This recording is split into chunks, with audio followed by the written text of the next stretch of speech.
Oh,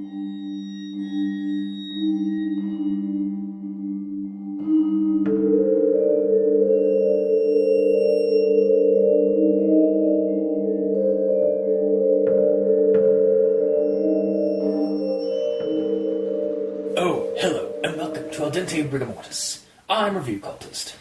I'm Mikey. The E stands for evil. And I'm the gamer in yellow. And we're here to discuss those internet stories, most creepy and most pasta, and be critically silly doing it. Tonight we have 30 Minutes or It's Free. So, this one was brought to us from an author on our email, or requested of us to be brutally honest and critique it for the show. So, we'll just get into this one. So, 30 Minutes or It's Free. It's about a reviewer, or just a movie reviewer named Miles, who bumps into a homeless person on the way to his home while trying to think of what movie he should do next. Because he is a movie reviewer, critiquer. I said that. Did you? Yeah. Oh. Literally the first thing I said about Miles was that he's a movie reviewer. Oh, I wasn't listening. As I often do. Yeah. I'd also like to correct you. His name is Miles. Miles? That's true. Miles. I'm going to continue doing it Miles. I'm sorry. I will not. Alright. Fair enough. And yeah, after he bumps into this guy, like, trying to figure, like, in the confusion, he notices the homeless guy dropped a VHS at his, basically right at him, like, or just down, like, right next to him, so, and it has a movie, it seems to be a movie called 30 Minutes or It's Free. So he decides to bring that home. Actually, the film is called 30 Minutes or Less. The film is a different name than the title of the actual Creepypasta. Oh, okay, yeah, because I saw that in my notes, and I was like, did the person, like, did he screw up? Probably on purpose. Yeah, okay. Maybe. But anyway, so 30 Minutes or It's Less then. Goes home, watches it. Sure enough, he was worried that it might just be porn or something like that, and thankfully it isn't. It's actually this like weird this old slasher movie. The pizza guy porn is hilarious. No. I have your pizza for you. Somebody order delivery. Hot Italian sausage. Why? Why? Alright, I had to get the vote. So he watches it and preps up the show and stuff like that, and then he starts filming his review, and he realizes something while he was watching it and prepping and stuff like that. So, but he saves it for the review, goes in, does the review thing, and then tells the audience that like this movie, which is like the slasher flick, delivery guy gets hosed by some delinquent teens on the way back from being cheated his bill. He gets hit. He dies on the road and or like gets like horribly scraped and bloodied face on the road, kind of like a pizza. So they dub him Pizza Face. And then he proceeds to kill the kids one after the other. And the main character, oddly enough, is named Miles, and the side character is named Sarah. Of course. And he then realizes that the pizza place that's shown in the movie has a number, and it's the same pizza place that's near his house, so he decides to give it a call on recording to see if he can get some pizza himself. The number is dead, but then shortly after he hangs up, he gets a call from Pizza Face. Or somebody that matches the same thing that's happening in the movie. And so he basically has to tries to deal with that, tries to shrug that off, but then he gets another call, an update call. It's asking if it was a 6 or an 8, his address. But then before the guy can even say anything about it or retort about it, the guy hangs up, or realizes, oh yeah, it's a 6, and then hangs up. Realizing it actually was a 6. Yeah, realizing this guy has his address, and thinking that this is some kind of weird prank by that homeless guy or something like that, he decides to go to his friend Sarah's place, just a couple of blocks away. Surely the killer doesn't know, or the weird prankster or whatever doesn't know her address. Mm-hmm. So he goes there. She lets him in, and just as they're trying to calm down and stuff like that, she gets a call, and it's Pizza Face again, and saying that he's on his way and that he's not going to make it, but at least you get your order. So then 40 minutes, I think it's like 40 minutes go by, or like 20 minutes go by? It's like 15 to 30 15 minutes. to 30 minutes, yeah, sorry. Yeah, 15 to 30 minutes go by after that. And then there's a knock at the door. He goes and looks at like through the eye hole, and it's pizza, or it's a guy like kind of obscured, like his face is obscured by like a cap, but like the costume is basically the same as what Pizza Face was. In So the movie. basically, he describes it as being exactly the same. It as is the exact movie. same. And then he goes to open the door, just kind of brace himself, and there's nobody out there. But there's a pizza out there down on the floor, and so he goes to pick it up. It's nice and fresh, and there's a little note on there, and it says, did I actually say it? I did actually have that phone. I I hope so, because I didn't write it down. Yeah, it's scribbled on like kind of like a receipt paper, and it's like 30 minutes or it's free. You cost me my pay. At least you don't have to pay with cash, right? And he's kind of like trying to like just comprehend what's going on, and completely misses the fact that his friend is being stabbed to death behind him by Pizza Face, who's teleported into the room or into the hallway there, and then is right behind him and like raising a knife, and then he turns to see what it is as he finally realizes that there's like a deafening silence, and then the knife comes down, and then that's the end of the story. Mm-hmm. So that was 30 minutes or it's free. It says that he starts to run, and then the knife comes down, so it's kind of left in the air whether or not he got out of the way of the knife. It's assumed that he died, Okay, yeah. but... I thought he was just beginning to turn, not run. Yeah, he began to turn. Turn? Yeah. Yep, turn. I could have... Okay. I might be wrong. It's entirely possible. To be honest, like run would actually be another good option for that. He's just about to run, and it's like get stabbed. But yeah, that is. It does say turn. What the hell? Yeah, I read that as you run. fabricated shotgun. I did. Congrats, God damn it. muscle tough. I mean, if you get rid of the T and rearrange the other letters, it does say run. Yeah, that's So yeah. And honestly, run would actually be another like good thing to add, like maybe put there rather than turn. Mm-hmm. Like he was going to get ready, like he knew that something was behind him, so he decided to try and run, and then he didn't get. We're not sure if he got away or not. yeah, okay. Well, either way, he's dead. He's dead. He's dead. So that was the story, the rundown. We'll go into Grammar Nazis, I guess, first, and then we'll do our. I think you meant to say the turn down. You read the wrong. Touche, sir. All right, so Grammar Nazism. He had spent most of the night watching the tape, and fortunately, amazingly, it wasn't porn. Oh yeah, so this one was just kind of a minor nitpick thing. Really just maybe have it, fortunately, amazingly even, it wasn't porn. Like, just add that even maybe, just like, because to me when I read it, it was like, watching the tape, and fortunately, comma, amazingly, comma, it wasn't porn. It just like... It's like doubling down on the same thing. Yeah, so like maybe like add that even just, or like maybe just get rid of amazingly. Yeah. Next quote is, they really went places after this film, it seemed. Miles humored sardonically. Maybe just get rid of that, it seemed. Like, I think it would work just as well if it had just been like, they really went places after this film. Miles humored sardonically. Like, yeah. It seemed like that, it seemed was unnecessary. Again, like, now, like, kind of... Because it kind of doubled down again, like that previous quote. The next thing, this is in regards to like, so he interjects his own thoughts, like midway through some of the scenes. So it's like there's like a dash, and then there's like his own like thoughts. Like, where have I heard this before? And then this is actually one case where I take a notch from Mikey's playbook, and it's like, where had he heard of this place before? And I think it would have worked better if it would. Where had Miles heard of this place before? Because right before this, before it gets interjected, it was more or less talking about like the movie and stuff like that. It wasn't really talking about Miles. Mm-hmm. So it would have made a little more sense. It's like the it issue or like something like that. So I guess. Yeah.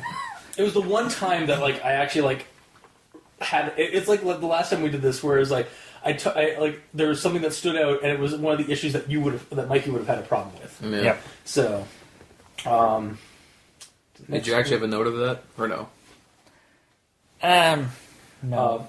Also, actually, the other thing about that, regarding those interjecting thoughts, some of them kind of were a little too interrupting at times. Like, it kind of broke the pacing of the story in some spots for me. I mean, I don't know if that's grammar Nazisms, but I had it under right after, like, basically was the note that, like, accompanied my previous note about that. okay. And it is kind of a grammar Nazi because it's grammar, not spelling. Specifically in this case, it's more like actual like writing technique, I suppose. which is technically grammar. Oh, that's like fuck it. All right, cool. Next quote.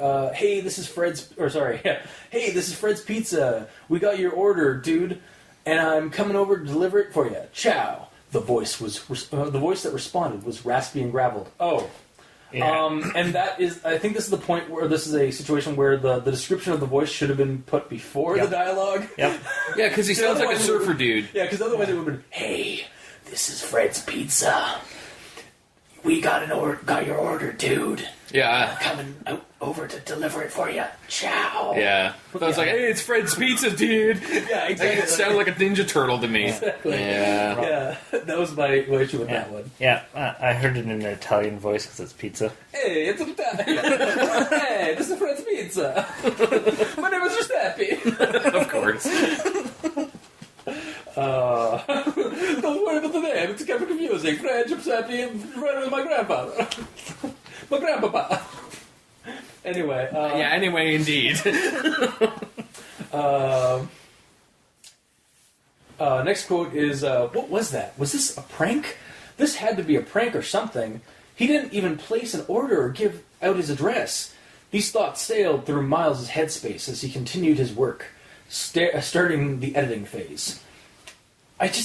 So wait, the thought Yeah. that he had was him talking to himself using the word he, not I. Is that your problem? No, actually, my issue was that it's a little jarring at the end of that, where like these thoughts like sailed through Miles' headspace as he continued his work, starting the editing phase. It feels like there needed to be like a better segue there. Like as he continued his work, trying to distract himself by editing the footage, it was very successful, kind of thing. Like that. Maybe add that at the end, like. Might be too wordy in that case. Maybe, yeah. I would start by describing what he's doing and saying, like, he started the editing process, but as he was doing it, like, the constant thoughts of this was hitting him in his mind as he was trying to focus. Yeah, rather than have the thoughts, like right at the beginning, like, have that, like, maybe in the middle or something like that. Yeah, it's just like when Pizza Face started talking, you put the descriptors before what's happening, right? No, that works. I agree with that. And that's the end of my grammar Nazis. A lot more than me. Yeah. Alright, so this is just something that could have cleared up some confusion and made it a bit easier to read. Yeah. Is having the thoughts italicized. Yeah, that could have worked. Very simple. Makes it clear that he's thinking and not spewing things out loud. And Yeah. Well, I mean, we talked about that before in some other thing where I was kind of annoyed by the italicized because depending on how you're reading it and the type of font used, sometimes the italicized isn't very distinct. Yeah. So, in a way, I kind of prefer the dash in between because you can clearly see it's separated. And if in writing they started to use that all the time, you would clearly see that is a separate thing. Yeah. Yeah, I didn't hate the dash like every time. It was just like a couple of them were like it kind of broke, like a scene basically because suddenly I'm interjected with his thoughts and it was like, but in like a very kind of very direct way. Yeah, it's just like Anyway, continuing on. I had the fortunately amazingly thing. Alright, so this is more a thing where it needs a bit more description. Yep. Which is that? It's where she had been playing some game on live and she offered to restart to let him in to help calm him. On Xbox Yeah. Live. Yeah, But he just says it just says on live. So if you're not a gamer, you don't understand. you don't get the slang. Exactly. Yeah. I guess. I So- mean, it makes it honestly like. Did we all think it was Xbox Live? I did. Yes. Yeah, but I mean, like, yeah, like not every person's going to know that. So, Yeah. yeah, Yeah. yeah. I think it might have been actually one of my notes. Like, pointing out that it's on Xbox Live is almost unnecessary, because you could just say on Xbox. Yeah, or maybe you should just. Because also, you can't just said that pause she a was game gaming if it's or something. over the Yeah. internet. Yeah. Because it's an Well- active connection. It has to stay. Yeah, You almost don't need that. You just say that she had been playing some game and she'd offered to restart to let him in. yeah, because Like, yeah, like You don't even need to specify. that's on live because yeah, like I mean, you don't have to specify, but if you clearly wanted to specify, but I would just go on Xbox. yeah, Like, Yeah. you don't need to just say live. Yeah. Or Or you don't even need to say Xbox Live. You could just say Xbox, so then you're Yeah. not hammering it Exactly, too much, you know? yeah, it's either more description or less description. One of those scenarios. Yeah, for sure. Because the description they used is weird, essentially. And I think that's it for Grammar Nazis. I didn't actually categorize my thoughts and whatnot into Grammar Nazis and whatnot, so Wow. there might be more, there might be less. Okay, That's well, we'll get to them. I specifically like basically I'll do all my notes and then I will go through and like categorize them to grammar Nazis and then actual Oh. thoughts because I might... Sorry, go. Oh, I just like say just because like it's just so much easier to get like so I'm not like suddenly doing like something that isn't grammar Nazi and then doing a lot of grammar Nazi and then just kind of like gets. I feel like they should be separated because they are like totally. almost their own little segment. Yeah, like on my template, I have like the title, then a title of Nazis, and then notes underneath that. So every time I find a Nazi, I just put it up there. Yeah, But speaking of, the quote is, "The film, 30 minutes or less, as it was in fact titled." In fact was one word. Isn't yeah. that supposed to be separated? Pretty sure? Yes. Is it okay? Yeah, that's actually I have that same quote, but it's for my actual thoughts. Like right, the next first thing. But you go Oh, first. okay, Yeah, you well- continue. Alright. And then my only other grammar Nazism is pretty standard. This is talking about in the movie. Yeah, the when the slasher dude movie. dies, the pizza man dies from the crash. Pretty standard gore fare for these types of films. Shouldn't it be like pretty standard fare for gore in these types of films? Is gore fare a word? When I think of that, it's pretty I think it standard might- fare for I feel gore. like I've heard that before, like when talking about like when like in when talking about in like magazines, like Rue Morgue magazine or something. Yeah. I feel like they've used that in their articles when describing like that kind of slasher flick stuff or like that kind of like gore stuff in movies. But yeah, it probably does it. Probably not an actually correct wording. But well, if it's something that people use, then that's fine. But I don't know. yeah, So I'd have to look into that. But yeah. and that's all I got for that. Okay, well, to go back to what I was saying earlier with that quote that you did previous, Yes. the film 30 minutes or less, and it was in fact titled, was also a relic of its time. So yeah, I had a little bit of confusion. Like, wait, I thought it was called the title of the story. I thought the title of the movie was the same as the title of the story. 30 minutes or it's free. And then also looking at it, like thinking on the title for the movie and for the story itself, I feel like it should have been maybe titled 30 minutes or else, maybe even with an exclamation mark, to kind of give it a little bit more threatening or foreboding feel, like the title itself, either for the story or for the actual and for the movie, because the movie's a slasher flick, Yeah. and I mean like 30 minutes or less. To me, that sounds more like a rom-com title than a Yeah, like slasher flick I'm title. pretty sure there's a comedy series on Crackle called 30 Items or Less, Yeah, which is like about a grocery store yeah. So and like, like their silly hijinks. So yeah, I think 30 minutes or else might have been a better title. just yeah, in it general. sounds more slashery. Yeah, it sounds a little bit more like a horror title, which is more appropriate for this thing. Yeah, And then the next thing I have is regarding the director. So the quote is, "The film was directed by John J.O.N. Carpenter, not to be mistaken by for the better or original master of horror. Either this filmmaker was a fan and used a pseudonym, or he had been incredibly blessed/cursed at birth." You know, probably could have been a bit more original with the filmmaker. it's not quite like that thing that happens in bad movies when a bad movie has a better movie in it to remind you that you're watching a worse movie. Like when there's a bad movie, like say like Troll. I think Troll actually did it. That's the one that comes to mind, where they had posters of better movies that you could be watching on like posters and stuff. Yeah. Like that, or like they're watching better movies that you could be watching. It's not quite that thing, but it's kind of like that to me. Also, I think like what if like maybe be a little bit less obvious with the homage. Like if the author is trying to do a homage to like the filmmaker John Carpenter or like that kind of movie. Maybe do something a little bit more subtle, like Joe Baker, maybe, or like something like not like John Carpenter, Joe Baker, or like I don't know, another like Jim. Why Joe Baker? Huh? Well, Joe Baker, just because like like Carpenter, Baker, like They're completely different things. I agree. yeah, but they're still occupations. Like they're still like that kind of, or like fine Jim Jack murderer. Jack the Ripper. I'm trying to think of else. Like, Jack Digger, or like they're all occupations kind of. Yeah, like because you still have that kind of subtle homage to like to John Carpenter or something like that. But this it's is not also a blatant ripoff. This is also a shitty movie. That's true. Yeah. And also, he does clearly say that either this guy is doing an homage poorly, or that's actually his name. That might actually be the dude's name, as he says. Yeah, it's true. I don't know. It's like I could probably have done without that whole thing, like that whole section. Like maybe just. But it kind of shows like the kind of quality that the movie is. Yeah. Because it's either a completely no-name director or it's someone ripping off the name of a named director to get people to look at his movie. So it kind of shows you the quality of it. Yeah, fair enough. Actually, you brought up my next point in that, like my subcategory. Bam. Also, the guy's a reviewer of the film, like of films like this.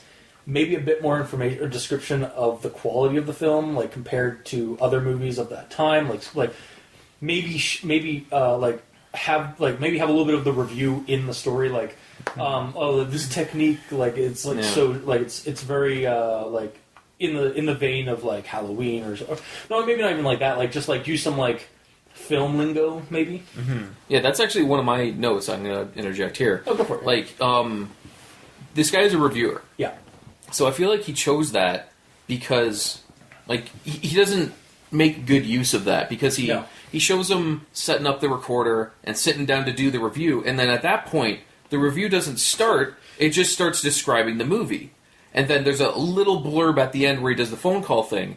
But I feel like it's a missed opportunity where the entire description of the movie could have been the script that Miles said, that Miles said to do the review of. Do the actual script with all of his jokes and stuff in there. Yeah, it's like a missed opportunity to do that. Yeah, exactly. Like, it feels like the way it is now, we just got like kind of a tidbit of the personality of this, like what this guy does on his show, which honestly just kind of sounds like a rip-off of Cinema Snob. Yeah, he totally is. 100% is. He's like sitting in a big comfy chair and everything. Legit, yeah. Like that kind of, those kind of internet celebrity characters. Yeah.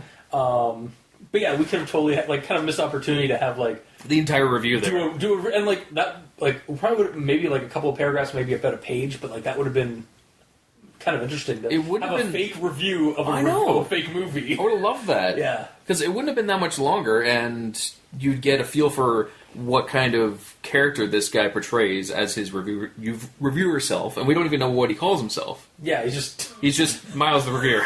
Sorry, Miles the reviewer. Miles the reviewer. It's like, what if it's Miles reviews high res? Because high res, like HI/RES, was a type of like film that was done used in the 80s. So it was kind of or no, I'm thinking of hi-fi. Damn it! Yes, you are. Damn it! All right, never mind. I'll just continue on to my next thing. It could have been good, but instead it was horrible. Yeah. Continue. Just gonna hide behind my notes. That's fine.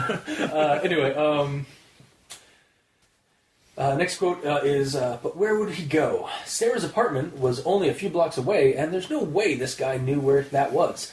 Wait, who's Sarah? Yeah. Film? Yeah. Also, she's also a friend of not Film Miles?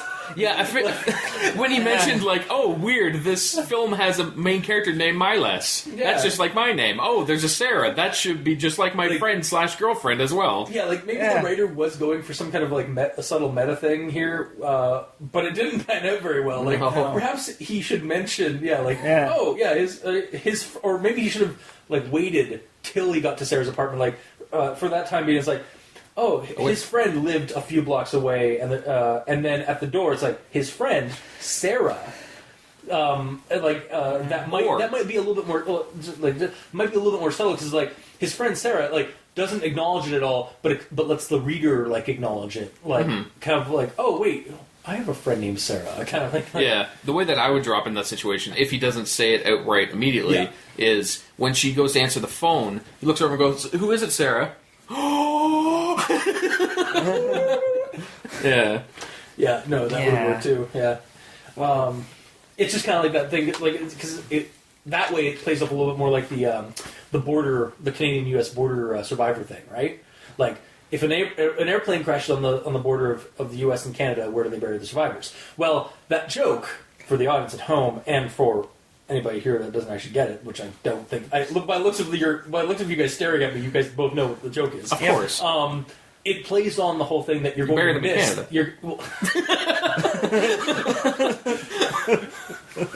It's all right. Go ahead. It plays on the whole thing that like you're saying it fast enough that you're not going to catch that. Well, you don't bury survivors. Yes. Like you're hoping to get that like that catch or that hiccup. Yeah. But yeah, with this, like that kind of similar thing, but like a written version of that, basically. But what were you going to say, Mikey? Well, the whole movie aspect of this, where it has three things that the protagonist, Miles, has in his life. So he knows there's a pizza joint. Nearby. The character's name and the supporting character's name is the same as his friend's. Yeah. If that was happening in real life, I'd be like, oh god! Yeah! I'd be a little bit more creeped out, a little bit like, it's just like, yeah. Jeez.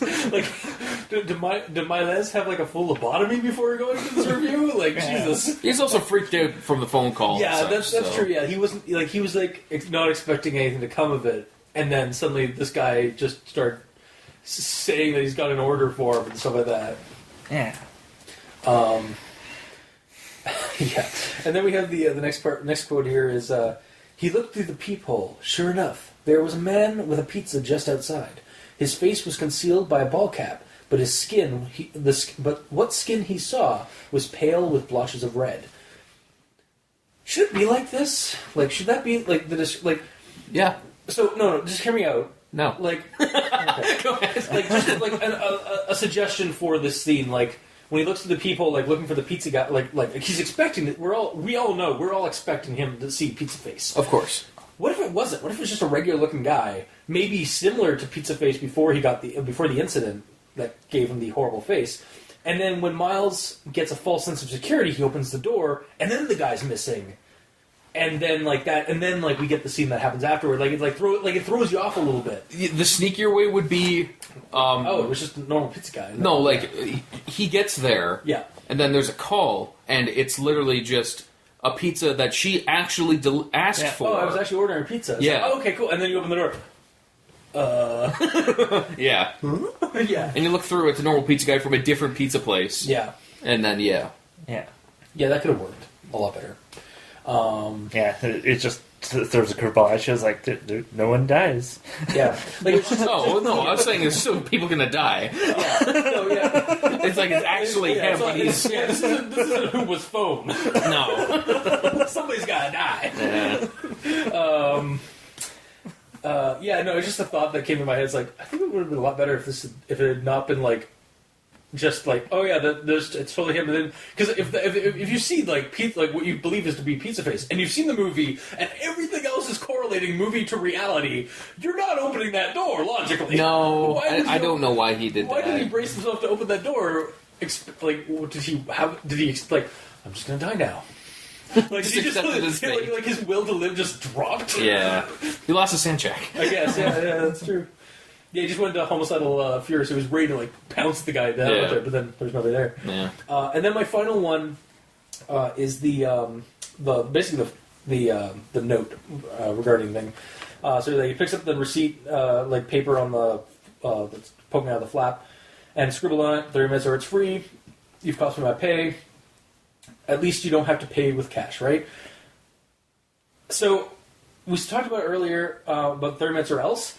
What if that was also on the message? What if that was the message? Like, maybe not do this like 2-line like blurb. Like it's a little like kind of clunky to me. What if it was literally just 30 minutes or else?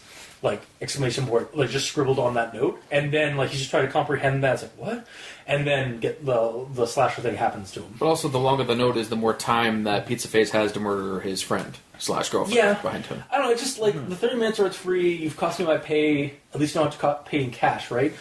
It's just like Again, that it's like if I'm not paying in cash, what am I paying with? I don't understand. It's still making and him then it confused. gets slashed. Yeah. I guess. Yeah. I don't know. It's just it. There's two very different ways they could have done it. Like, the way it is fine, but another way I thought of, which isn't directly talking about what you're talking about, but if you look through the peephole and it's a normal pizza guy, Yeah. she actually ordered pizza, then she turns around and asks, Sarah, did you actually order pizza? And then the narrator, because there was a narrator, says, like, there's a little sound outside, but Miles didn't hear it. And then he's like, oh yeah, okay, opens the door, and then, opens the door, then it's Pizza Face there, and there's the dead guy behind him, the dead actual pizza man. Wait, why is it behind him? Because he just killed him and threw him aside. Oh, you mean like he opens the door and then like is turned around, but like I'm saying, like, there's an actual pizza man that Sarah ordered to come there, right? So, he looks, okay, it's actually him, so He turns around to ask Sarah. yeah. And then, in that time, Pizza Face shows up, murders the actual pizza man, Yep. and stands in his place. So when Miles opens the door, it is Pizza Face with a dead actual pizza man, which scares him. Go, ah! Then, like, turns around, and he's already in there killing her. Turns back, in front of me. It's like teleport. Because he even mentions, like, aside from, like, he just kind of teleported from there to in behind him and, like, killing Sarah. That's the only evidence we get of his teleportation powers. Yeah. When he, like, from the movie, because, like, we're told that he has the teleportation powers of Voorhees, or, like, appear right where it's most convenient. Yes. Yeah, no, I like that idea, actually, where he just gets, like, stabbed in the face. Yeah. Or it's just like, whiplash, as he's trying to get it. And that's basically my notes. So, Mikey, he stands for evil. Alright. What do you have left? So, the main character, Miles, Of course. gets off the bus in his gothic attire and says, gee, it's cold. I was like... Multiple layers of goth clothes. So he bundled up in goth clothes. So, like, wait, did he put extra fishnets on? Like, these 3 extra layers of fishnets on my sleeves, and like a few more belt buckles. You see, they're all different types of fishnet. Yeah. So when you lay them together, it makes an actual sleeve because all the nets interlace over top of each other. Like the story, the person put like Barry. Like this is, and like assuming this is like the Barry that from Ontario, like. Winters can get pretty fucking cold. Mm-hmm. Yeah, but he's a strong-ass, hardy Canadian. I guess that's t-shirt weather, dude. He just needs his makeup and his goth makeup and his leather straps, and he's good. I mean, okay.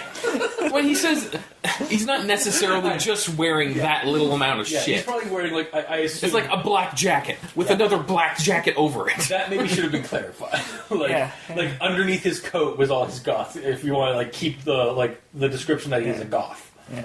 Yeah, but like gothic doesn't mean you just have to have fishnets and no, I know. It's just you wear black all the time. That's true, That's the basis of it. So he could be wearing a black hoodie with a black jacket over Yeah, it. okay, that's true. Yeah. With black jeans, and his hair dyed black. With black guy liner. Black eyeliner. It's guy liner, actually. Guy liner and like, mascara. Yeah, Mascara. guy mascara. Jeez. Yeah. And then he's questioning what to review next, not why the heck didn't I invest in warmer attire. Yeah. Well, he is wearing black, which absorbs the sun a lot easier. That might be the reason that he's goth, so he can wear as much black as he wants to stay warm. Does it say what time he gets off that bus? Like, is it at night No. or is it at daylight? I assume nighttime. I assume daytime, honestly. Okay, so 2 out of 3 people assumed it was nighttime. I kind of, for some reason, assumed it was night, like evening, or like it was dark out. But yeah, I assume middle of the day, walking down. The only time we got notice of night, which is one of my notes, is when he straight up says, like when he's going to Sarah's place, he's saying that it's dark out. Yeah. At that point, I'm like, oh, it's just immediately it's bright, and then all of a sudden, wait, then it's like dark immediately. You know, just immediate. Yeah. You probably could have done that like with not so close to the mic. And it wouldn't. Well, does that pick up? Yeah.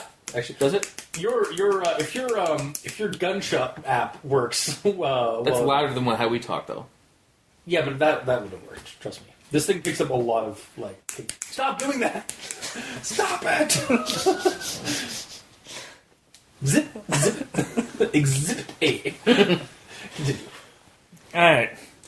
And then, how does the protagonist not notice the homeless hobo that runs into him that's probably wearing warmer clothes? Because it's dark time. It's nighttime and dark, apparently. Yeah. So you can't see. He was Plus, like, he was focusing on his phone. Yeah, he's focusing on his phone. He's like lost in thought. Like, yeah, like just bumps into people like that. Happens, It's because he's walking right? around like this. Yeah, exactly. It's like, But he's not on his cell phone. Yes, he is. Does it mention cell phone? He says he's looking currently for, like, he's actively looking for stuff to review. yeah, as he's walking. Yeah. I'll find the quote if you need it. Apparently, we do. Apparently. I assumed that was just an offhand comment. Like, yeah, I'm currently looking. I haven't found anything yet, but he wasn't actually currently looking. Maybe it could be. His breath hung in the air as he muddled over what obscure film he might look at and pick apart for what passed as enjoyment in his life. And then he lists a couple. That was a really long run-on. Was that a run-on sentence? Like, I don't know. that He seems questioned really under long. his breath as he fiddled with his phone. Oh, okay. Ah. Yeah. So he's walking, Okay. like, Yeah. doing this. Okay. That's fine. Yeah, I mean, because he's not just like. Oh god! Well, that's another reason. You could just be looking at the sky. Yeah, for the odds at home, I was pantomiming like just staring straight up while stroking my chin in thought. Yeah, like so it does say though like he is. It does say distracted, he's so. yeah. And then the next... But who was phone? Sorry. The next one. After a crash and collision with the icy sidewalk, Miles was trying to catch the license plate of what had hit him. I knew you were going to do. I knew you were going to. Okay, let's. And I'm like, is he calling the hobo fat? Is that what this is? okay, that Fat hobo shaming? I mean, all we have is hobo, so he could Yeah. be. But I highly doubt it, considering he's a hobo. So where's he getting all that food? Yeah. Also, yeah, like.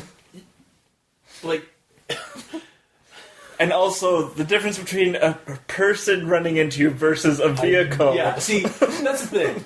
It's a turn of phrase. Like, Yeah, like, did people he say- mean I- it? Yeah, Did he mean it literally or figuratively? No, he meant it figuratively, obviously. Like, it was... Like, I've heard that before. It's like, where's the license... Did anybody catch the license plate of the car that just hit me? Or the dude that just hit me? Like just... When you get... like You say that in movie- jest, though. Yeah, I say that in jest, or like I do... or they say that in, like, TV shows and stuff like that, right? So... Yeah. Yeah. Unless the homeless man was actually driving a car that was my like God. hardly staying together, so the car itself was kind of shambling towards him with the wheels shaking rapidly. It's just like a Ford T, Model T. Model T, yeah. Or the car isn't even working, and he's pushing the car, Yeah. so he's shambling behind as he's pushing it. Or it's just figuratively. Yeah, or... Probably not the case, though. Alright, anyway, the next quote I have here is still hobo related. Okay. For some reason, that's funny. For some reason. Okay. Oh, we should have saved this for Hobovember. Yeah, you should have. Fuck. Missed opportunity. Yeah. The hobo, shuffling, rather panicked by the disturbance in his usual ruffled pattern, was nearly out of sight. All that remained of his hasty passage was a wafting stench of refuse in the air, and a VHS tape he had dropped not 3 feet from where Miles had fallen. So, my issue... there's a couple here. Okay. First one is in his usual ruffled pattern. We don't know this hobo from a brick in the wall. Maybe he does. So it's a local hobo? Maybe. Is that it? Old Stinky Pete. Yeah, totally. He knows Pete. And He's this, wondering why he dropped off. Like, I didn't know Stinky Pete was a VHS fan too. well, and the other question, who carries around VHSs? Just randomly. Mysterious hobos named Stinky Pete. Or people that can't afford the current generation of movie watching on Blu-ray. He doesn't have a Blu-ray player. You might not even have a DVD player. He He's may not even homeless. have a VHS player. But he might. If he had a player of some kind, would it be Blu-ray? No. DVD, maybe. VHS, probably. Wait. What if this is John Carpenter, the hobo? the filmmaker for the movie. Yeah. Maybe it would actually kind of follow a horror trope.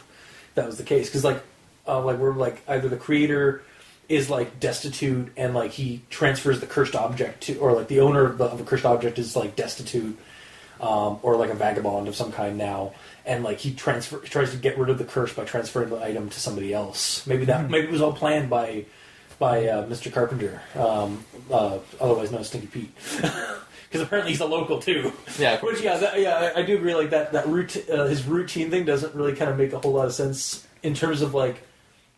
In terms of the context, we don't get enough context about this character, about this hobo character, to know that it's like, well, how do we know that this is his route? Like, you just kind of assume that that's his route. Because he says usual, you assume that he knows. So if he bumped into him, he didn't see him, that's fine. But he looks back, he's like, okay, who is that? And he sees him run away. Oh, I think that's Stinky Pete. I did bump in. I was treading on his trajectory. Yeah, it kind of his usual route, or like maybe like comment like he's seen Stinky Pete before or something like that. Because he normally walks down here, but he's never running around. What's going on? Yeah, like I've actually kind of had similar situation like when I was walking, hanging out with Captain Selenum down in downtown, and like we bumped a couple of like.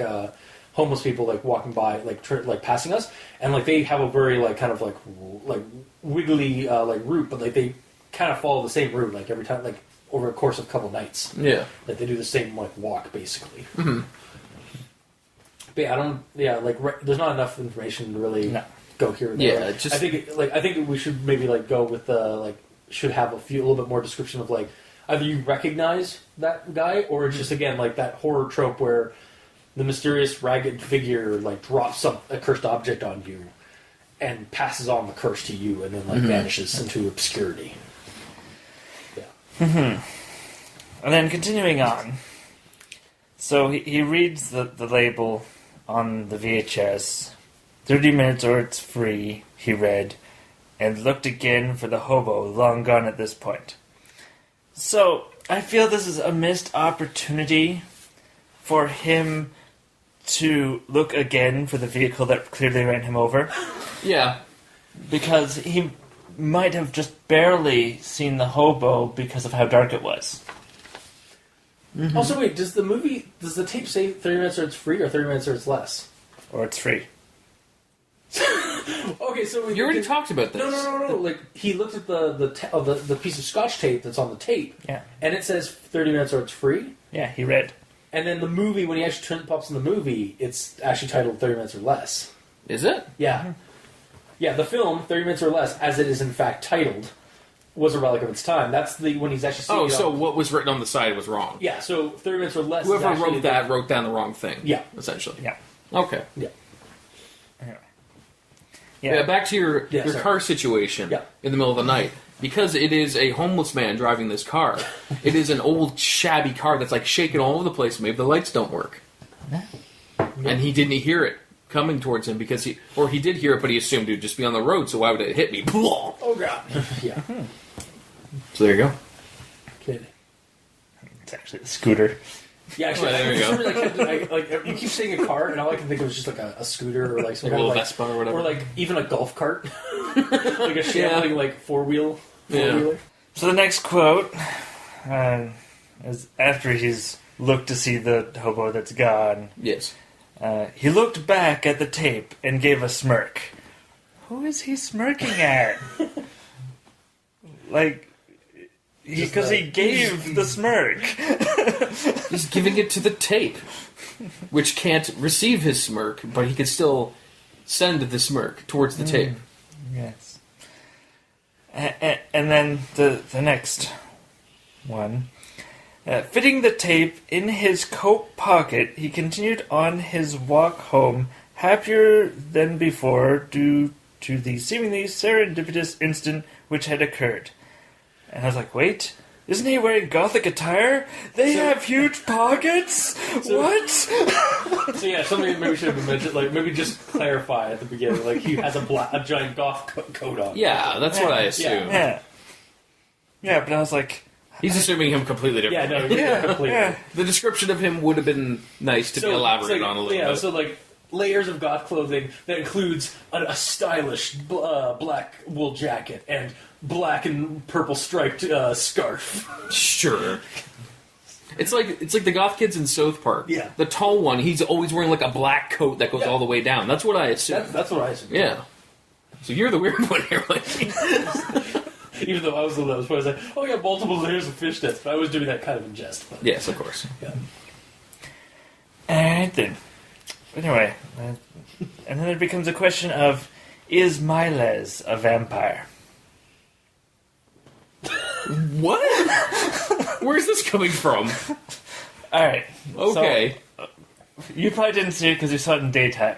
Yes. But if all this happens at night, then that is a possibility. And he's wearing gothic clothes, so it's sort of like a Twilight vampire sort of situation. He has an old comfy chair, and he has a recording device. Is this the Gracious Host? Just like, or like a leaner version of the Gracious Host? Yeah. He just does movie reviews rather than kill people. Yeah, totally. I see how you get these connections. I don't. I don't either.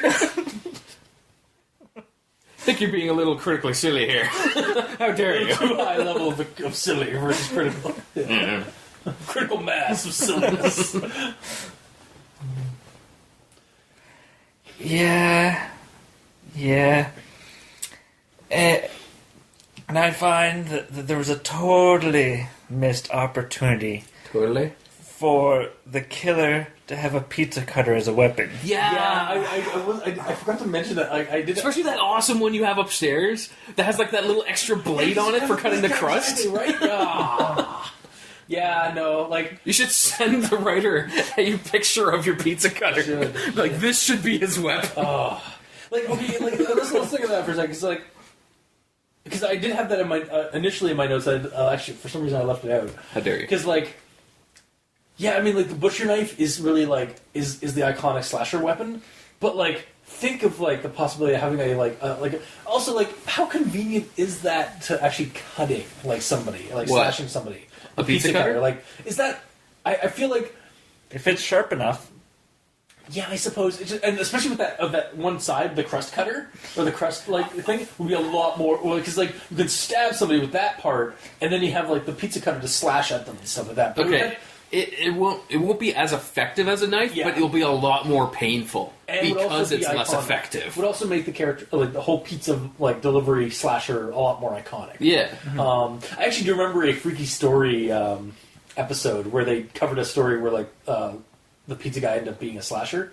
But it was like a pizza cutter the size of a person. That's ridiculous. Yeah. It's got like a motor on it, so you just go. It's like. I actually recall. I think it was just like a pole, like a pike pole or whatever. Yeah. With the pizza cutter, and it just it went on its own. Spins on its It didn't own, have a motor as far as I could tell, but yeah. Yeah, no, because like it was the pizza guy who was worried about getting sliced up by one of his delivery people. Yeah. Like, yeah, but yeah, no, that like the pizza cutter thing, yeah, it would work. You gotta make it work a little bit better. But yeah, it would definitely, especially with the crust cutter thing, that works. Like, you could make it work because like all you'd have to do with the pizza cutter is just mess with the actual like axle in it so it doesn't spin. Then it's just a circular blade that isn't moving. Yeah, exactly. Or keep it so it spins so you can like.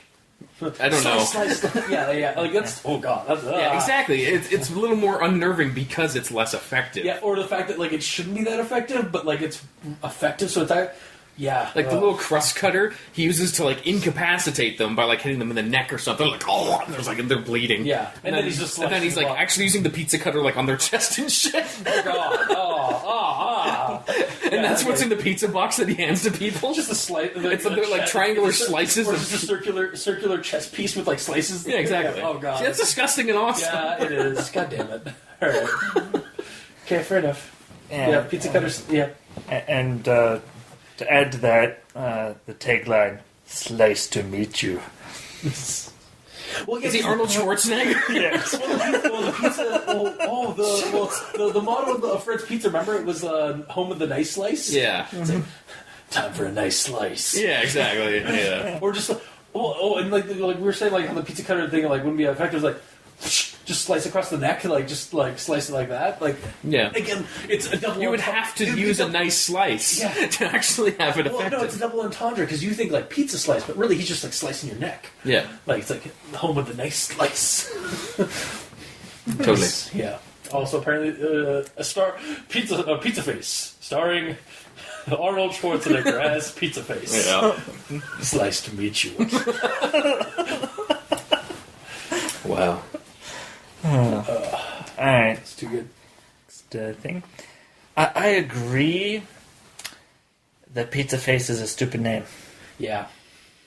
Well, think about it. He has the name Pizza Face because two teenagers, well, college kids, I guess. Not just that, but like basically like them and the little group of teens that are being killed. Yeah, they named him. Yeah, they named him in the movie. So like the movie's not called Pizza Face. It's called 30 Minutes or Less, or 30 Minutes or Else, or 30 Minutes or It's Free. Well, you want Else, but I would love Else. Like that makes sense. But yeah, like Pizza Face, it's really just a gimmicky slasher name.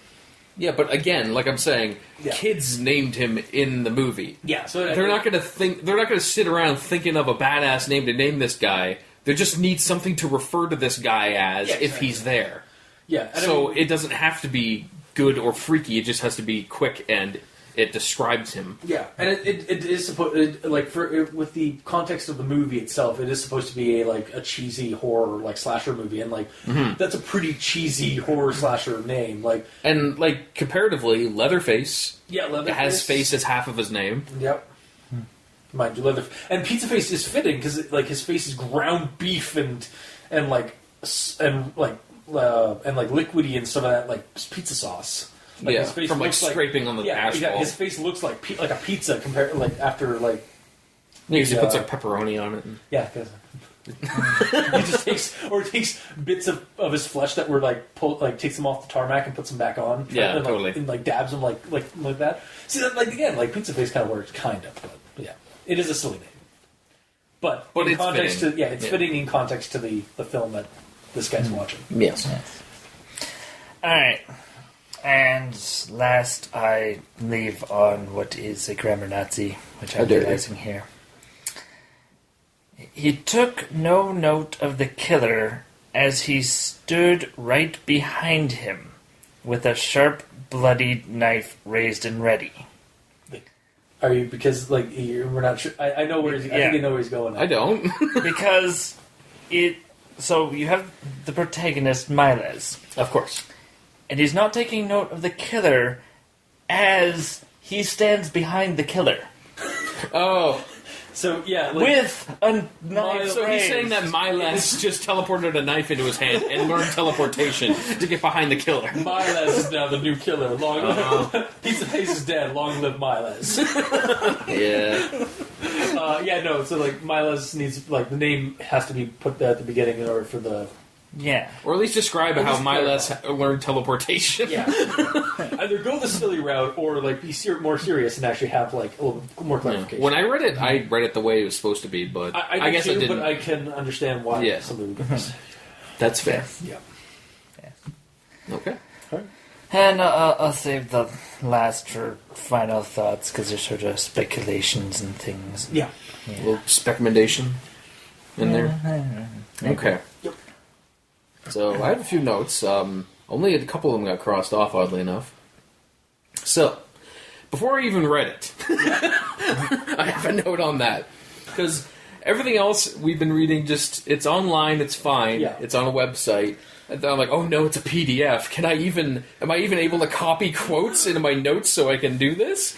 Then I load up, like, thankfully, yes. Because I thought it might load it up as a picture. Yeah. So I wouldn't be able to select everything, so I'd have to type everything manually. That's why PDFs are, like...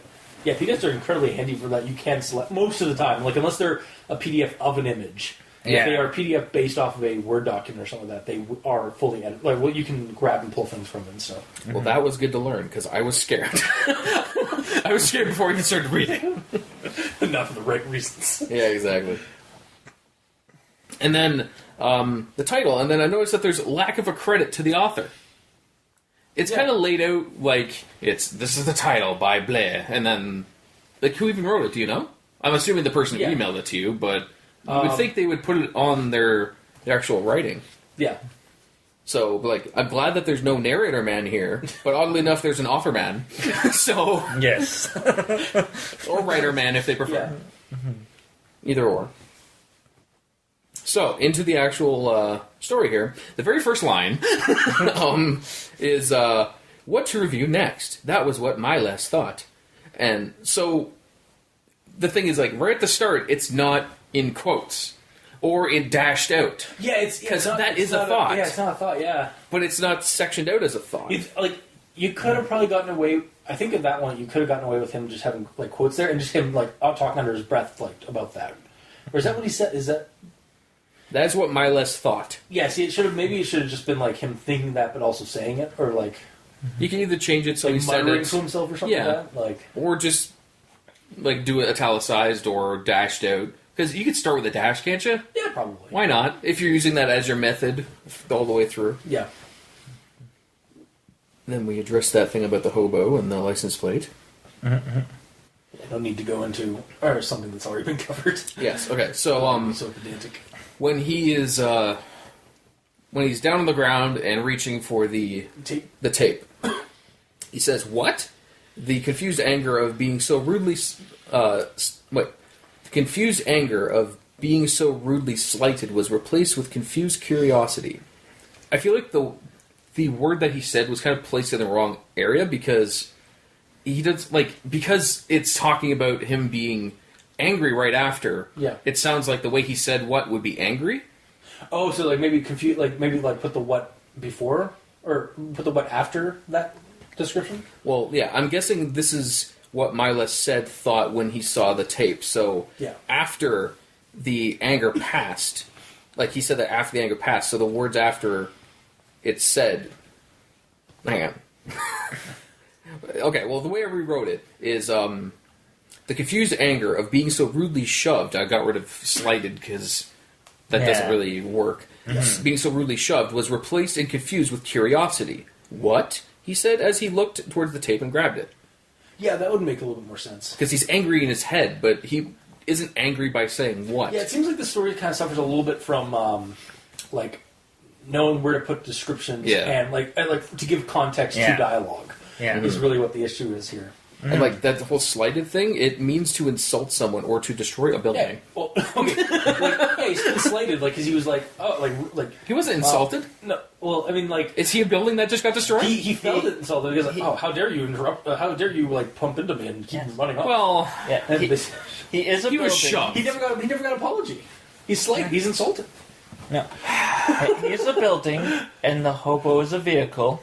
Oh, okay. So the hobo ran into the vehicle and probably through the vehicle, or through the building. Yes. Because that's how vehicles work. So he got past the building, and it's a whole different story. It really is. It's really just a kaiju story. Yeah. And Miles is just a sentient building. He's actually just an urban elemental. Totally. Who reviews? Man, I would like. It's not a creepy story, but man, I would read the fuck out of that story. Yeah. I mean, on YouTube, like a building actually reviewing things. It's like, yeah, exactly. It's like the door is his mouth. Hi, I'm the Miles. I'm Miles the builder. Yeah. Just reviews he reviews horror movies that are based around like architecture, Yeah. architectural horror. Anytime there's a destruction of a building, it's like, ooh!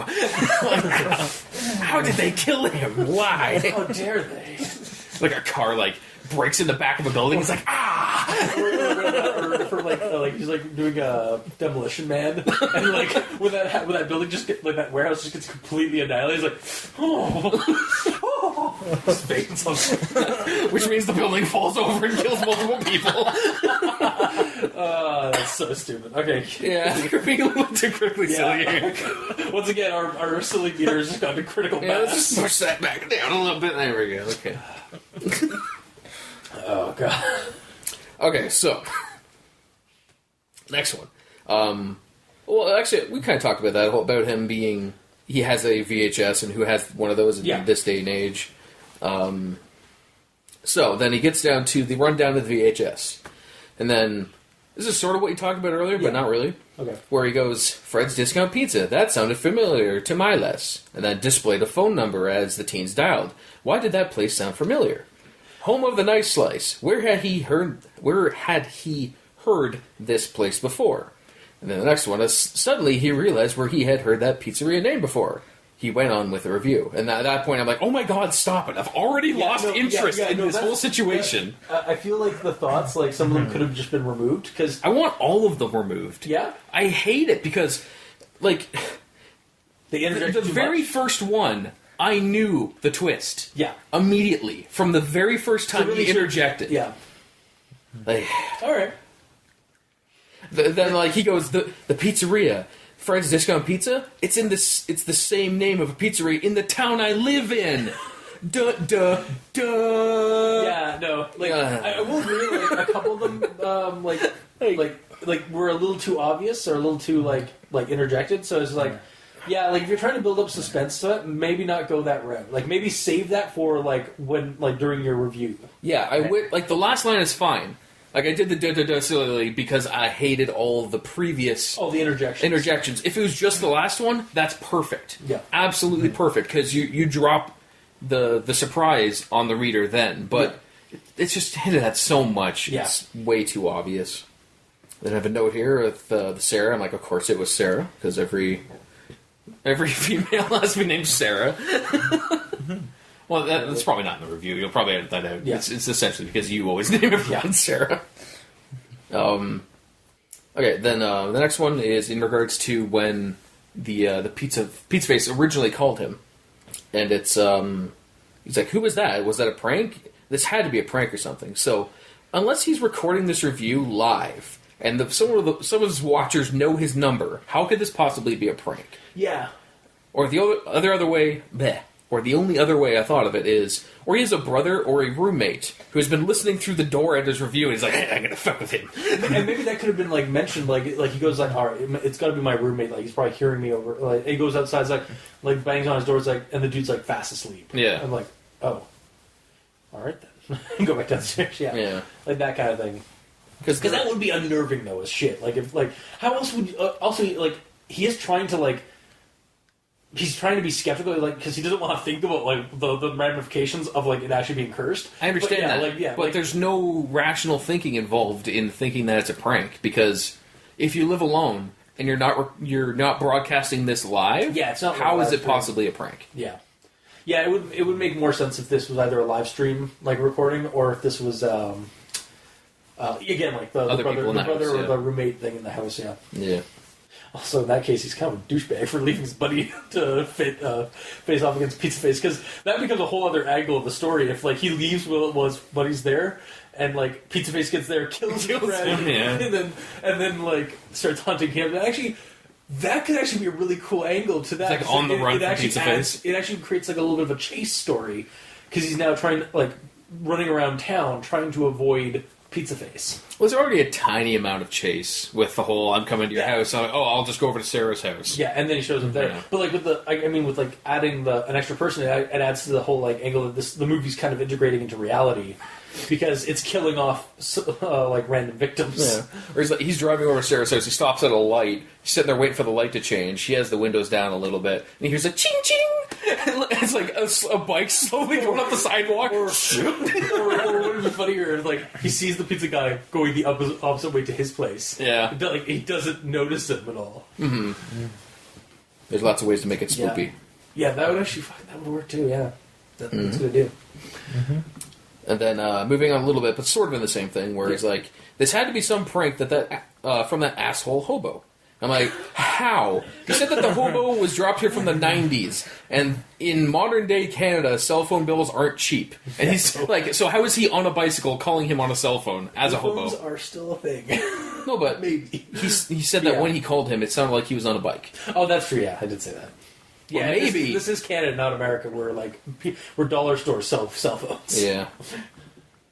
Or like the only other thing is maybe that's why he's a hobo, because he's been paying for his phone, and that's more important to him than a home right now. It's actually an economic horror story about like the dystopian society we live in, where phone bills are like so like centered around human existence nowadays. Totally, that's more important than a roof over your head nowadays. Yeah, they're also the seed of all evil because goddamn, like our phone lines and our phone bills and our shitty hosting. Really just...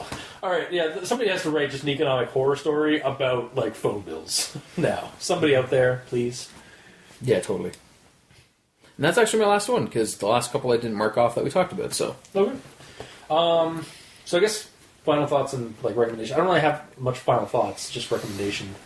So we just do that, like I do recommendation, or do you guys want to do your final thoughts before you do recommendations? I think every time you ask this, I answer it the same way every time. We should do this the way that we've been doing this the entire time. We could spice it up. We could like not that way. What? God damn it! What are you thinking? That you're laughing maniacally? Gutter mind. That's what he's thinking. Anyway, we don't do that on recording. That's off recording. Well, okay. But either way, to answer your question, do your final whatever. All right, my recommendation then, because I don't really have a final thought on this one. They're the same thing, essentially. Yeah, basically. Okay, fine. I don't know if I'd recommend this as it. I don't know if I'd recommend it as it is now. I feel like it could use a lot more work. Okay. That's really my stance on it. Like, I feel like this story, there's a couple of good moments, like some potential in it and stuff, but I would not recommend this otherwise. Where do you think it needs work? Well, what we've been talking about, like, I think it needs to be a little bit like more described. I'd love to see. I'd kind of like to see a description, like a fully like fleshed out like review, or like the fake review, yeah, fake I would love movie that. kind of thing. Yeah. I like actually the idea of like the ending could be tweaked a little bit. Like there's the interjections I think could probably be gotten rid of completely. Yeah, and just have the drop. Everything we've been kind of bringing up. Like I just mean to summarize the changes. Yeah, so like basically basically the entire like review that we've been, or the discussion that we've had. This is the TLDR. Yeah, too long did not read. Or most of the notes we took. Or most of the notes that we had that were serious, not just jokes, I feel like would make the story a lot stronger, and I'd actually be able to recommend that story. Or at least give it another shot, like give it another read and see if it worked now. Yeah. Like, this was, like, we were told to be, like, brutally honest, so... Of course. That's... I don't... If I was to see this on Creepypasta.wikia, and, like, we did this on our show, like one of our normal stories, I don't know if I'd recommend it, like, to read it outside of our story, or outside of our podcast, so... yeah, that's my stance. Like, it's kind of wouldn't recommend it at the present, but like if this was not retooled, but like if it was improved with the stuff that we've come up with, like I could maybe see recommending it in the future. Yeah. So, Mikey. All right, so I have a speculation here, which was sort of touched on, but it's sort of what if the protagonist, Miles, is actually an escaped character from the VHS. Ooh. And by watching the VHS... It's coming back to him? It's coming back to him, but it's also releasing it on the real world. So he doesn't have the whole, oh god, has the same name as Sarah. It's just like, oh, it's actually Sarah from because they escaped. Or no, they didn't escape. They died at the end of the movie. Yeah, they died. But like, are you saying it's Carcosa? That's fine if it's you like want. Carcosa, the weird crawling chaotic video world is trying to get into our world because two of its Adam and Eve have escaped from death. Oh my god, I love that idea. But again, does that make it more creepy or less creepy? I mean, you could make it creepy, like realizing that you're not a human, you're a flesh and blood human being, but realizing that you're not part of this reality. You realize what that is, though? What? Last Action Hero. I'm fine with that. That's not scary, though. I'm sorry, the ending of Last Action Hero is kind of creepy. Like, he literally brings the Reaper into reality, who starts killing like random people. Yeah, he does, doesn't he? Yeah, and then he gets shot. He's like, "Oh, I'm in the real world. That means this will kill me." Yeah, that's not a flesh wound here. Or it's like you can make that idea creepy. It's all about like flavor. Like that movie was not supposed to be a creepy movie, but you could take that same concept and make it a horror movie. Yeah. It's all about like how you frame it or how you set it up.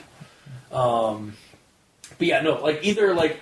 The movie itself is a cursed object that's like inserting itself onto the real world, and these guys are just victims of it. Like, who's to say that like Miles, like the reason why those or Miles, sorry. Oh, okay. The characters in the film are called those names because the curse is latched onto the new victims. That's not their actual name, but because they're cursed, it switches their minds. Or what if the movie's like characters change names based on who watches the movie? So okay, yeah, like so like John Smith or something like that gets the movie like after like if there's a sequel say to the story and John Smith gets it, suddenly his friend named Christine, yeah, exactly. Or if Christine gets it and she has a friend named John Smith or something like that, the character the female character is suddenly the more prominent role. Yeah, like she's the final girl rather than like the football player dude, jock. The jock dude that usually ends up surviving, or like the prominent male character that ends up surviving. Like, what if it changes based on who watches the movie That'd be to basically cool. insert the viewer as the victim? That'd be cool. Yeah, I'd be down for that. but anything that needs to be fleshed out. Oh yeah, totally. Yeah. We're just spitballing here. Yeah. Yeah. Sorry, yeah. So I love your idea of like of actually. I do still like the idea of it actually being like characters just trying to escape and then only realizing they are trying to escape because they've inserted themselves into our world. But then somebody gives them the tape. Maybe it's actually John Carpenter, the homeless guy, who's like, "No, you need to go back to the tape. Like you need to get you need to, your destiny is to die by Pizza Face." Yeah, that's pretty interesting. Alright. And then the brutally honest final thoughts. It feels like it was inspired by Twilight with the whole gothic vampire thing at the beginning. He is not a vampire. And then Just because he's a goth walking around at night doesn't make him a vampire. And then the hobo is actually a werewolf. Oh yeah. Yeah. You sure this is brutally honest or brutally silly? I think it's a bit of both. Honestly, I think it's brutally silly. And the tape has a tracking device on it. Created by demons. But he didn't bring the tape with him to Sarah's. And Sarah's Bella. Well, but he might have left the case in his jacket. He might have. Yeah. But why would he? I don't know. Because you'd be taking it out of your jacket, taking the VHS out of it, and then putting it back in your jacket. Yeah, the tape is technically still at his place. Yeah. Yeah. And then the Sarah is the human without emotion. And She's kind of just there and like for no reason. Like she's a red shirt. Need to be fleshed out maybe a little bit more, or like again like hint that you have a friend, like a little bit earlier, faster. I was like, because it literally just like where Let's drive to Sarah's. Hi. Like, oh god, what are we gonna do? Where is he gonna go? Oh, maybe I'll go to Sarah. She's just a block away. It's like, wait, what? Who's Sarah? Yeah. Yeah. If the hobo is actually a little more technically inclined than his appearance looks, maybe the tracking device is on the outside of the sleeve of the VHS. So when he sees him pick it up and put it in his pocket, he presses a button, boop, and it disconnects it from the from the actual sleeve, so it's now in his pocket. Or the VHS was actually the decoy, and he already slipped the sleight-of-handed device into his pocket the whole time When he bumped into him. Yeah. That's true. But sorry, continue. Anyway. Brutally silly. And then the villain, Pizza Face, is actually a vampire hunter that goes out when he gets a call. Yeah. I mean, it makes sense. I mean, if we're going off of like the whole pizza angle, like garlic is a very strong deterrent for vampires. And what's garlic used in? Pizza. Bam. A lot of other things too, honestly. Yeah. And Well, I mean, if Monster Squad has taught me anything, it's that a pizza slice can burn Dracula's face yeah, Oh yeah, that's true. by the sheer amount of garlic that's on it. That movie. and then in that regard, so assuming that the tracker is still at his house, then the second phone call from Pizza Face is all like, "God damn it! I actually have to track you now. I'm going to really be happy when I kill you." Enjoy this. That's why it took him like 30 minutes to get there. It's like, I actually have to use my tracking skills. Damn it. Shit. So he's a techno vampire hunter. There was also a hobo. Yeah. Or is it even him? Or what if Pizza Face is actually the hobo? He didn't see his face. That's true. He just shambled off. Like he's in rags and stuff. We can have like a fully just a hoodie on him or something. Yeah. Okay. Yeah, so that's it for my final thoughts. So recommendations is, I'm going to go with not right now, because it does need a lot of work. Yeah. That's fair. Okay. Well, for me, I'm going to say... That's pretty much it. No, Wow. no. Like, is that just gonna be your thing now? Because like you've been doing that for the last 3 years, or last two discussions we've had. Like your recommendation is just like, meh. Well, that's the thing. If it is meh, I will say that it's meh. And like, that's also kind of like that's worse than like I wouldn't recommend because it's like forgettable. Like but yeah. Yeah, but if that's the case, then like yeah, you need to up your game if you're gonna. Like, yeah, it's not worse than that. But we're not even talking about it. So, I really like the premise of it. Okay. Honestly, where it's like you watch the video and then that guy's coming after you and all that. That's interesting, and I like Pizza Face as a character.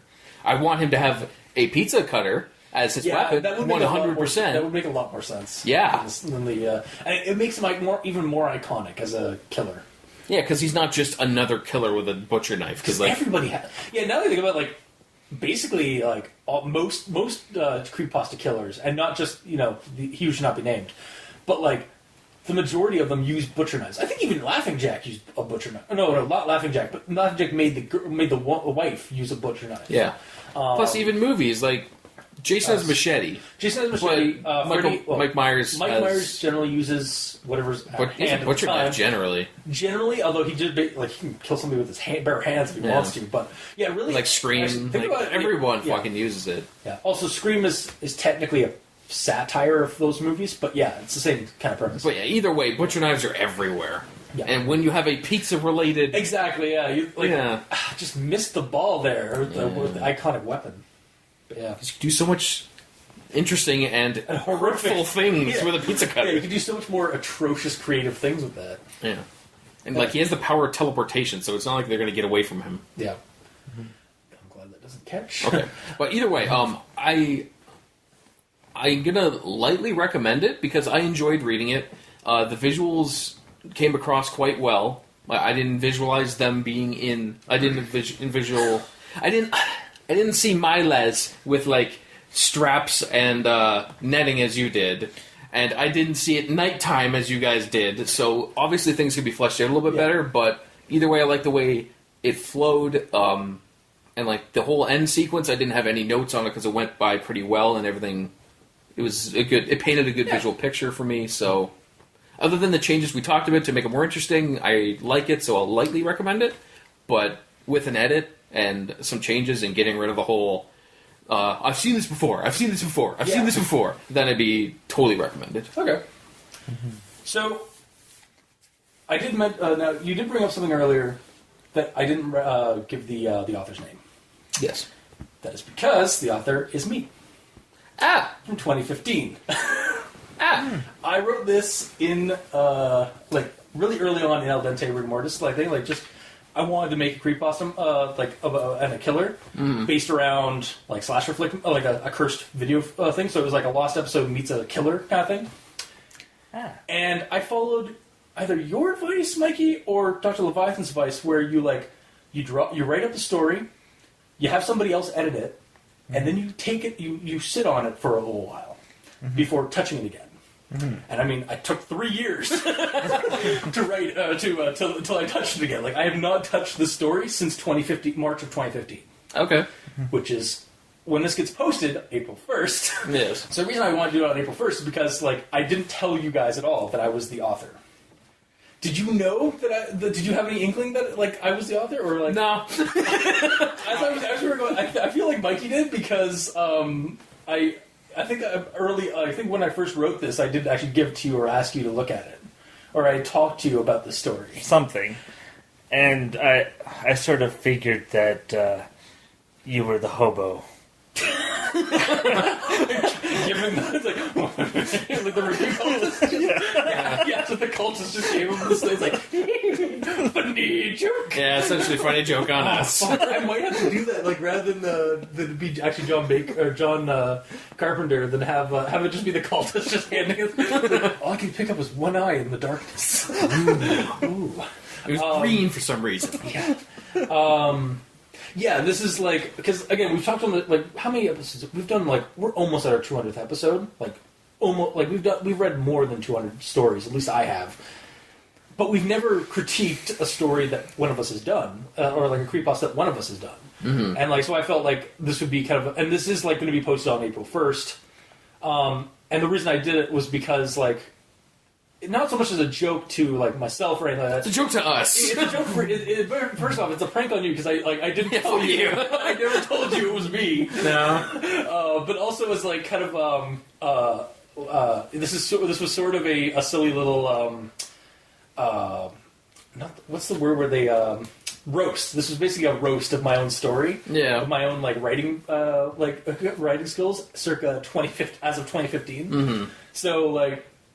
Most and like all, I'm not gonna lie. All of my notes are 100% genuine, like in terms of like what I think could be improved and what I think could be fixed. Yeah, like I actually like it was actually a lot easier than I thought to rip my own shit apart because like I actually like didn't have to worry about insulting the person or anything. Yeah, like and like I don't generally like worry about that in other stories we do, but I was worried that I was gonna like be. You have nothing to talk about. I was gonna be less.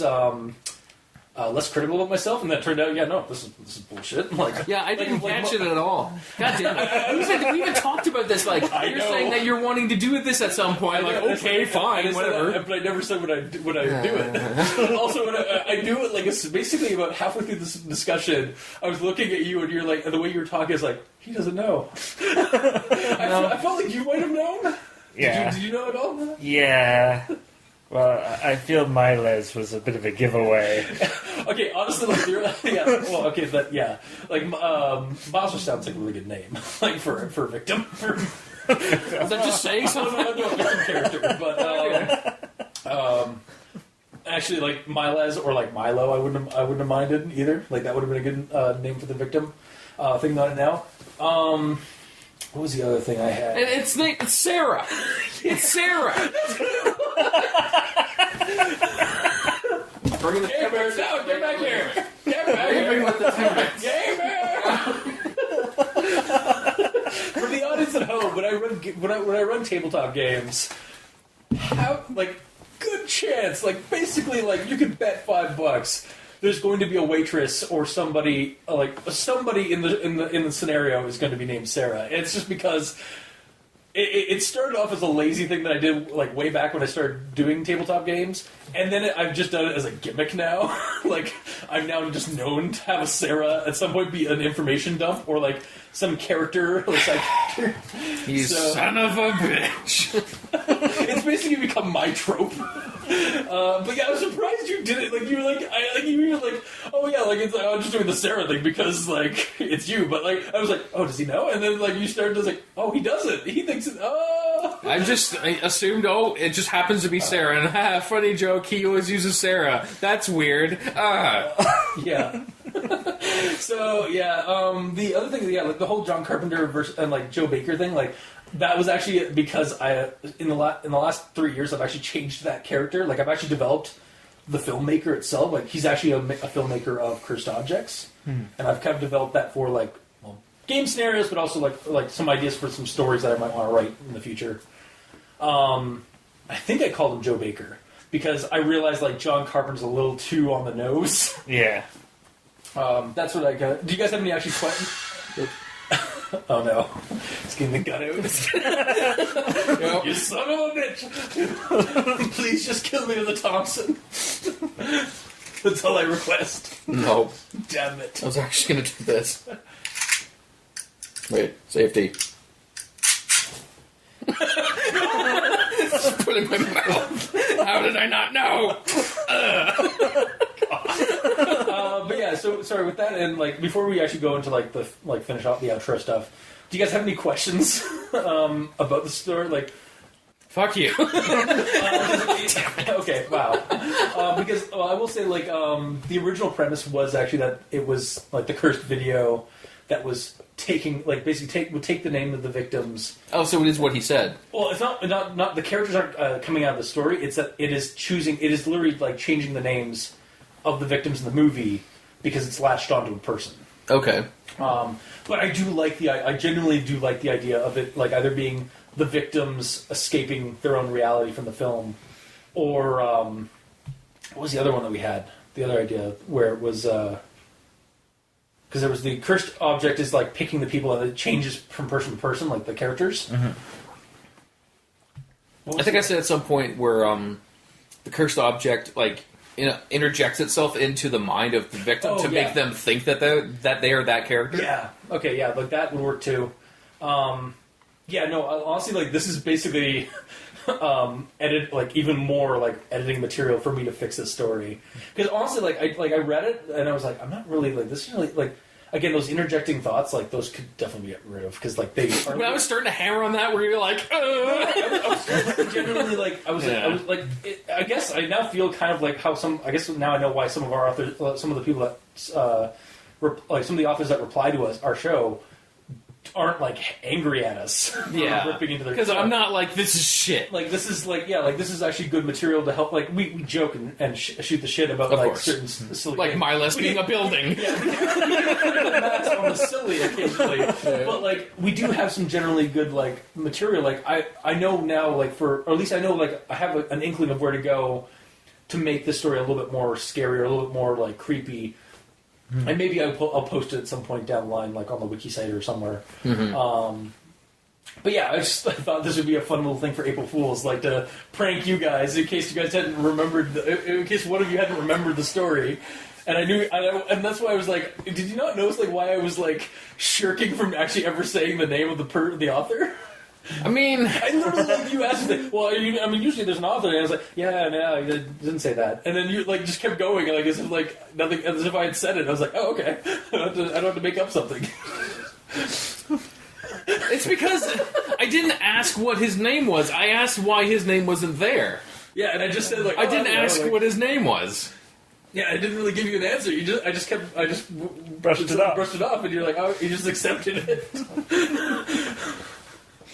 God damn it. April Fools! It's like reading this, I'm like, why is this an April Fool's episode?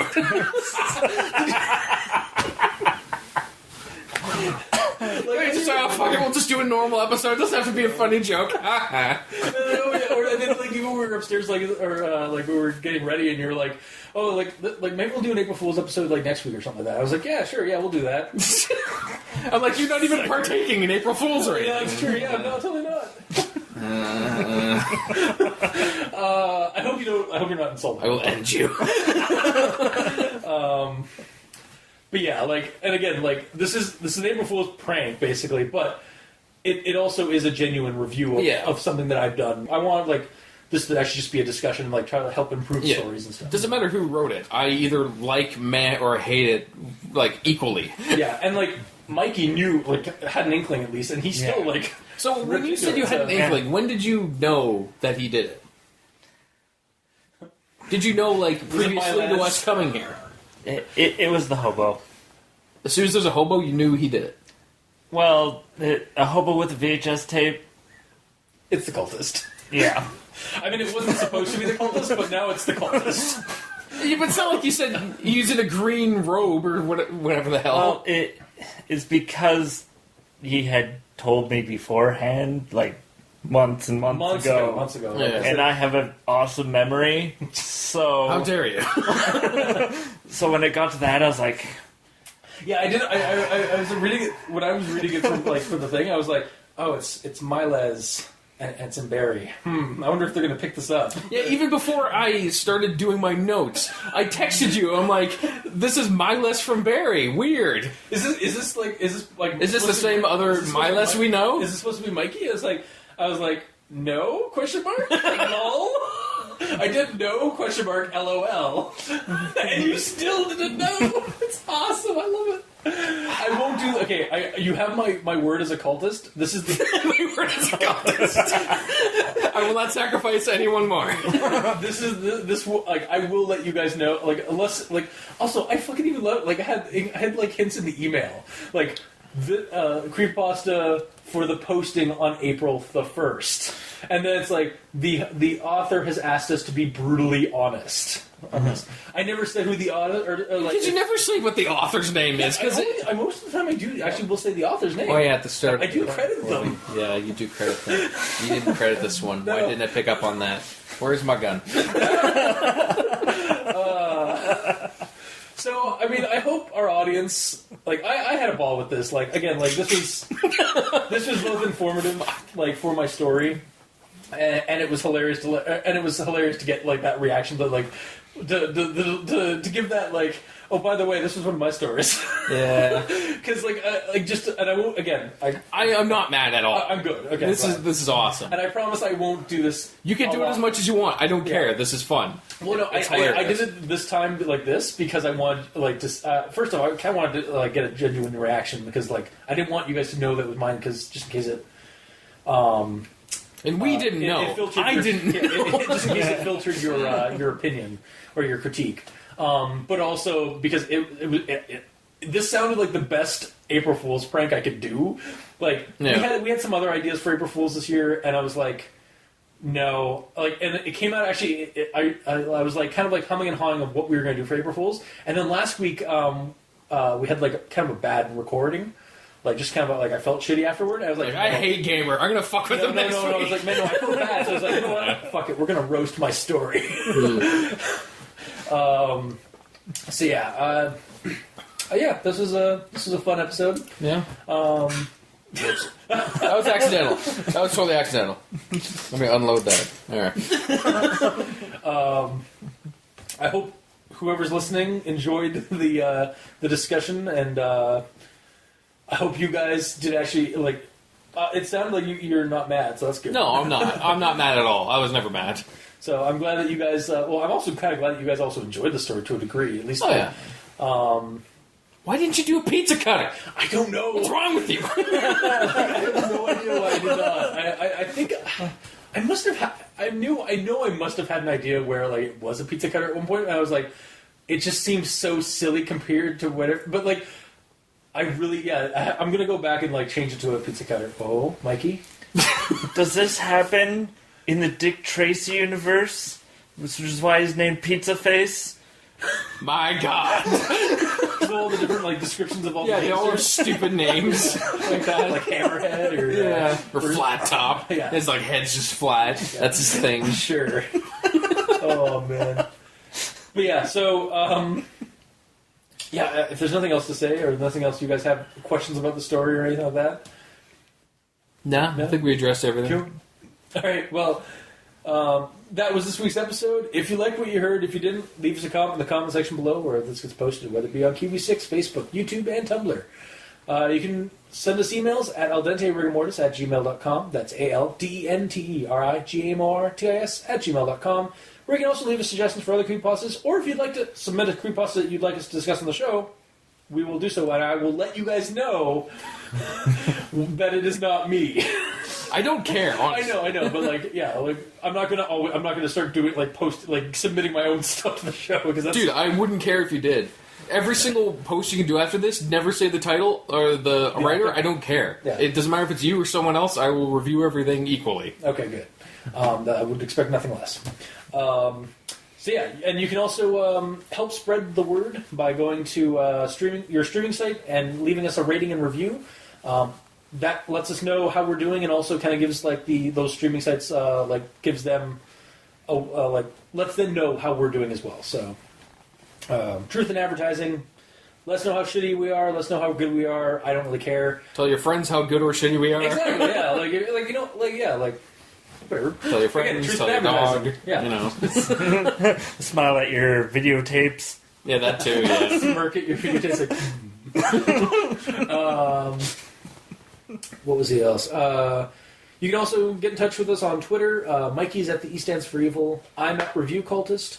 The Gamer Nail is still on Xbox Live at the Gamer Nail, but without the W because, well, Xbox hates him. Have you actually gotten any messages on Xbox since we've done this? No. Weird. Some guy messaged me saying he wanted to play Elite Dangerous. That's it. Really? No, I don't think it's from a listener. We just cancel him. Probably, yeah. He does. We do that. But yeah, you can also check out the title cards for each episode.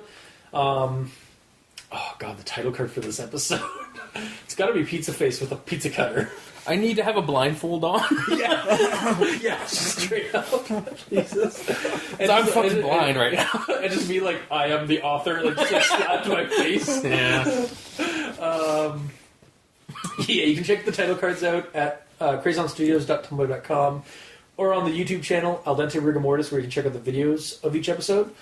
If you'd like to support the show, go to Patreon, look up Al Dente Rigor Mortis. We have backer tiers for special episodes, behind-the-scenes content, early access, and Patreon-specific episodes, such as... Like Al Dente Reloaded, where we go back to the old episodes that the Cultist and Dr. Leviathan did back in the day, and me and Mikey go over them and see if we agree or disagree. And Al Dente Revelations, where we specifically listen to your actual recordings from back then and see if our thoughts on the creepypasta are the same or different. Yes. And possibly have a revelation while doing so. Also critique the hell out of my title cards. Every time. Reloaded is at the $5 tier, and Revelations is at the $2 tier. Yes. So, just if you feel like supporting the show, go there and check out some extra episodes that we've been providing. Also, for the patrons that are already helping us, thank you immensely. Honestly, it really does mean a lot to all of us here. And, you're helping keep our hosting bills at bay, which I cannot thank you enough. Honestly, thank you. Yeah, without you guys, we wouldn't be able to continue doing this, essentially. Yeah, exactly. You're helping us, keep doing what we love doing. So, so until next time, I have been your host and author, Review Cultist. I'm Mikey. The E stands for evil. And I'm blind. And this has been Al Dente Rigor Mortis. Sleep well. And happy April Fools.